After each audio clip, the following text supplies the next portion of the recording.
तर आज ना मी सकाळी ते शेवयाची खीर बनवायला घेतलेली आहे. तर ते कशासाठी पुढे तुम्हाला मी सांगतेच. तर सकाळचा स्वयंपाक वगैरे आवरून डब्बे वगैरे देऊन त्याच्यानंतर आम्ही ह्या कामासाठी लागलो. तर मी उपाराची तयारी करते, तोपर्यंत पल्लवी इकडे देवाला नान घालून घेत आहे.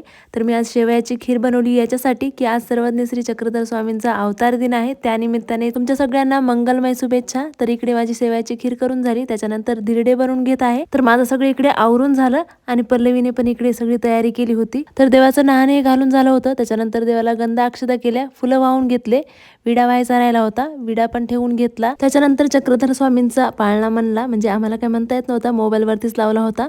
आरती करून घेतली, अगोदर विड्याची आरती केली, त्याच्यानंतर मग उपाराची आरती केली. तर आजचाच हा व्हिडिओ आहे. 12 वाजता हे सगळं केलं होतं. 12 वाजता अवतार दिन साजरा केला. तर ज्याला शक्य आहे ते स्थान दर्शनासाठी पण जातात, पण आम्हाला काही शक्य नव्हतं, त्याच्यामुळे आम्ही कुठे गेलो नाही, घरीच सगळं साजरं केलं आणि नंतर मग दोघींनी सोबत मिळून जेवण केलं. व्हिडिओ आवडला लाईक शेअर